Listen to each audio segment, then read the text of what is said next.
Alright, so welcome to our fifth class in Physics 101. So in today's class video, I'll be taking you guys force and Newton laws of motion.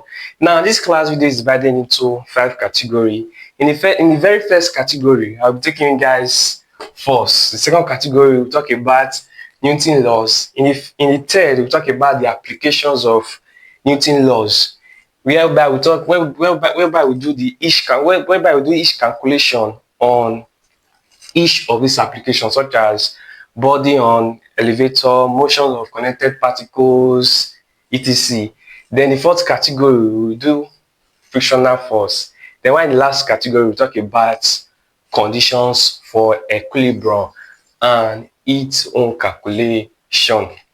Now let's start with the very first part, which is force.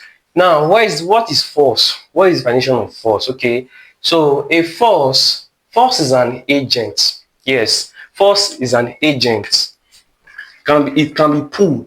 It can be what? It can be push. Okay, so force is an agent.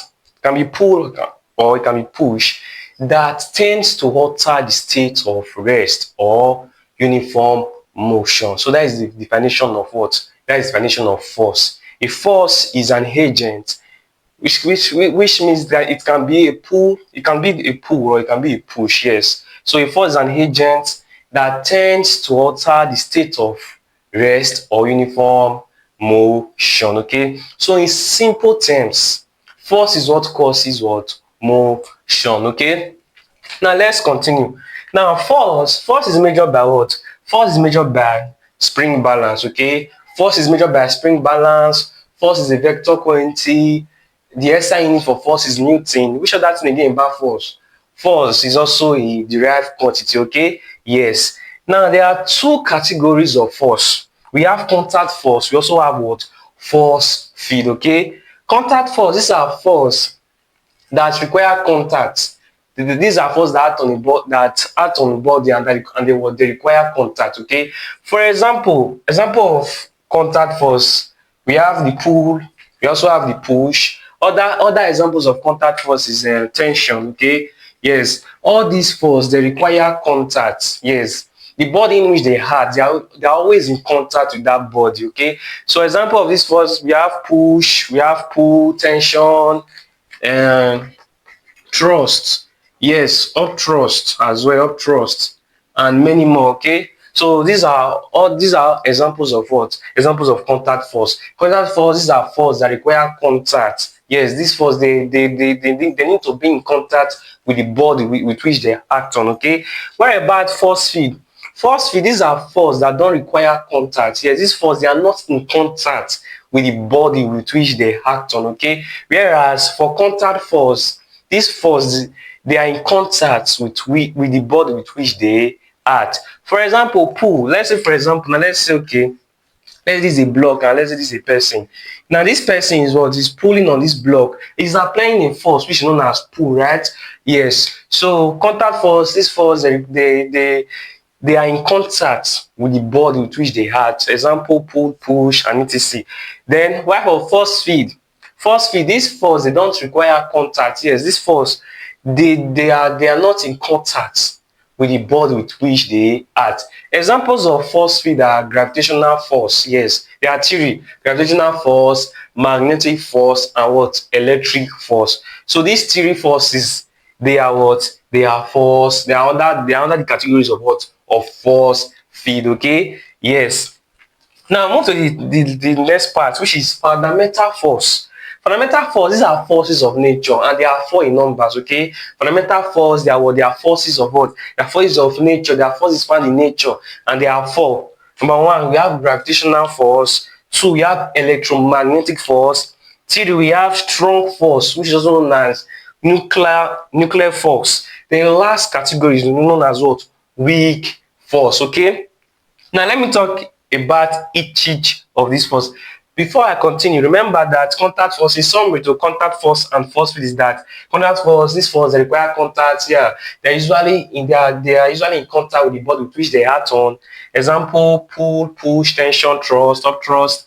Then while force field, they are three: gravitational and gravitational force, electric force and what magnetic force. Okay, they don't require contact. Okay, yes. Now, fundamental forces, these are forces of what nature. They are 4 in numbers, right?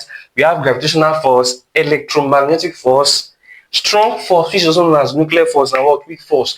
Now, what is gravitational force? Gravitational force is a force that is exerted by a massive body to a lesser mass, to a less massive body. I don't know if you understand.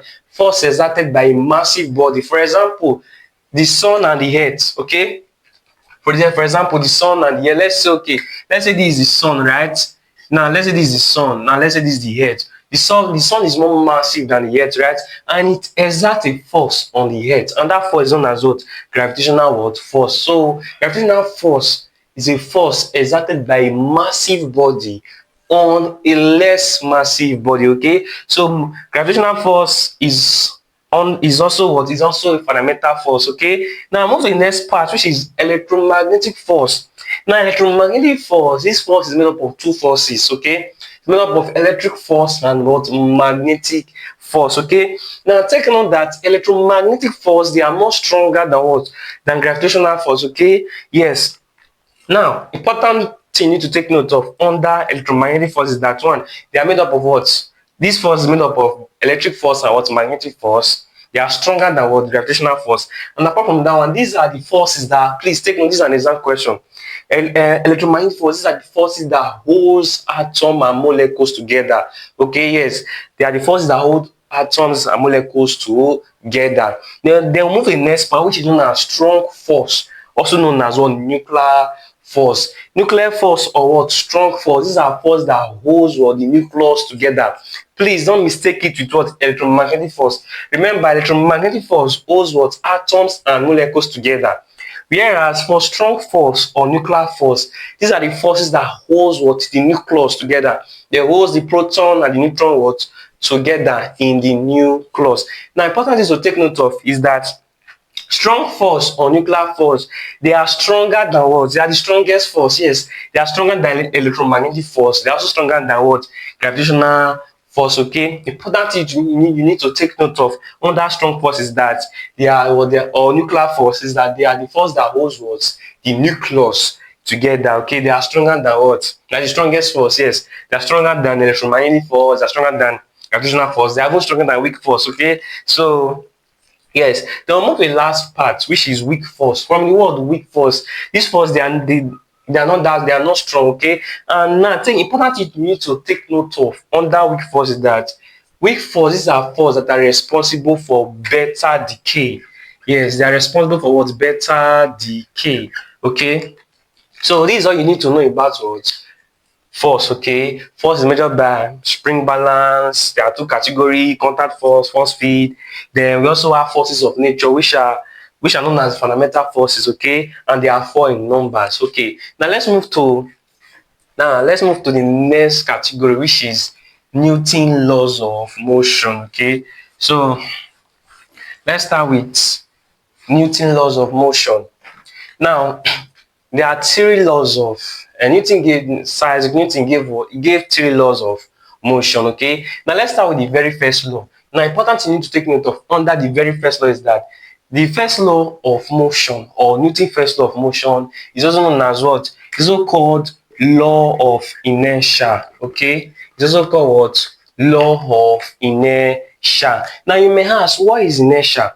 Now, inertia is the property of a body, that is the property of matter to resist change. Okay, that's the meaning of inertia. The property of matter to resist changes in its state is known as inertia. Now let me break it down. Now, for example, let's say a body is at rest. Now, there is this property in that particular body that prevent that body from going into motion. I don't know if you understand. That property is known as what? That property is known as inertia. And apart from that, when a body is moving, there is this property in that body that prevent that body from stopping. That property is known as what? It's still known as what? Inertia. So inertia is that property of matter that resists changes in state. If a body is moving, it is that property that causes that body to keep on moving. If a body is stationary, it is also that property that keeps that body to be what, to be stationary. Okay, so that is the meaning of what, inertia. So important thing you need to take note of under Newton's first law of motion is that it's also known as what, law of inertia. Now let me state the law. Newton's first law of motion states that every object continues what, in the state of rest or what, uniform motion, unless being acted upon by what, by an external force. Okay, so what is this law telling you? This law is telling you is that in the absence of force, a body will continue to be what, at rest. I don't know if you understand. Let's say this is a block now, for example. Now this block will always remain like this. Already will always remain this. Let's say this position A and this position B. Now what is Newton's first law telling us? Telling us that with the absence of force, when there is no force at all, this body will remain in this position. Unless when you are, but in the presence of force, when you, let's say a person then push this block towards to point B, that person what, applies force. Okay, so what is the first law telling us? The first law is telling us that a body will, in the absence of force, an object will remain stationary. Okay, or a moving object will keep on moving with the absence of what, with the absence of force. But if there is force, that body can come to a stop. And also a body that is stationary, in the presence of force, that body can start moving. Okay, so that is what first law of Newton's first law of motion is talking about. Important thing is you need to take note of under Newton's first law of motion is that it's known as what, law of inertia. And what is inertia? Inertia is property of matter that resists what, that resists change in that resists changes. Yeah, that resists changes in state. Then the first law, we state that every object will continue to be in a state of rest or motion, unless be acted upon by what, by an external force. Then what about the second law? Now the second law, Newton's second law of motion is also called, Newton's second law of motion is also called what? It's also called law of momentum. Okay, it's also called law of momentum. Okay, yeah, it's also called law of momentum. Now this law states that the rate, it said that the rate of change of momentum with time is directly proportional to the applied force and takes place in the direction of that force. Okay, now let me just use equations to explain what second law is talking about. Okay, so second law states that the rate of what, change of momentum. Remember, what is momentum? The momentum of a body is the product of the mass of that body and what, and its velocity, right? So second law states that the rate of change of momentum with what, with time is directly proportional to what, is directly proportional to the applied force and takes place in the direction of what, of that force. Okay, now if we keep on deriving, remember, mass is always constant. The mass of a body is always constant. Okay, if you take a body to the moon, the mass still remains the same. Okay, so let's say if we continue deriving this same thing, same thing as what, because mass is always constant, right? So mu, now this thing, this triangle which is also known as delta, it means change. Okay, it means changing. Okay, so mu and delta v is that it divided by what, delta t is equals to what, force. Okay, now let's continue. Now remember, what is acceleration? Acceleration is what?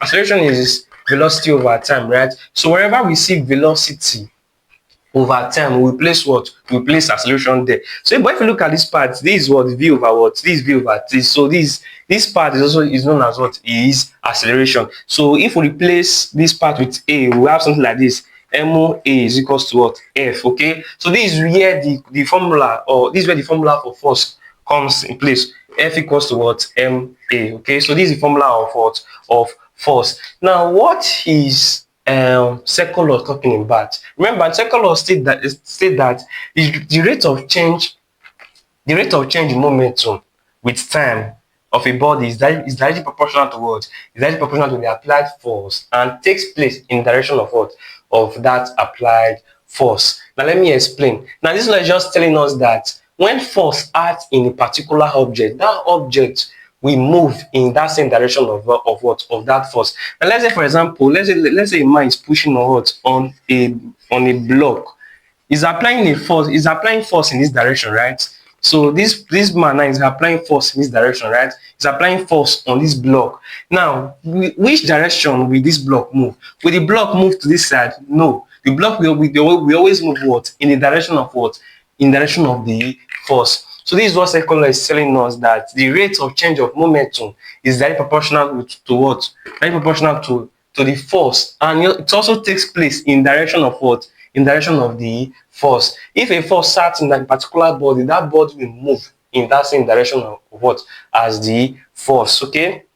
So in all we do here, just take note that the formula of force is that force is equals to what? Force is equals to ma, mass of that body times what? The acceleration of that body. Okay, now let's continue with the third law. Now the third law is also called law of action and reaction. Okay, the third law of motion is also called law of what? It's also called law of action and reaction. Okay, it's also called what? It's also called law of action and reaction. Now this law states that to every action there is an equal and opposite reaction. This law is telling us that action is equal and opposite to what? To reaction. I don't know if you understand. Let's say force A is equal but opposite to what? Force B. I don't know if you understand. Okay, so this is what telling us that to every action there is an equal and opposite reaction. Now let me show you guys. Let me give you guys a scenario under this third law. For example, one of the scenarios is a recoil of a gun. Okay, recoil of a gun. Recoil of a gun. Okay, so when you shoot a gun, the gun will usually move back. Let's say, for example, let's say this is a gun, for example, and you fire the gun. Yes, the gun we move back a little with a little velocity, whereas the bullet move in this part back. Yes, so this is the action. Yeah, this is the action. This is the action. Bullet moving this side. What about the reaction? Is what? Is the jerking back of what? Of the gun. And this moving back or jerking back of the gun is known as what? Recoil of a gun. Okay. So this scenario is an example of what? The third law of motion, which states that to every action there's an equal and what? Opposite reaction. Another scenario is a rocket. Okay, the nozzle of a rocket. Okay, let's say this is a rocket. Okay, so this thrust here, we make the thrust is usually what? The thrust is usually acting downwards, right? So this is the action. Without this thrust, the rocket cannot move, right? So this is a thrust. This is the thrust. So this thrust known as the action, right? But the reaction will be what? Will be the movement of what? Will be the movement of the rocket towards space. Okay. So this will be the what? The reaction. Okay. This is the action. Why this will be the what? The reaction. And take note, the action and the reaction, they are what? They are always opposite. Okay. Yes. Now, this is all about Newton's laws of motion.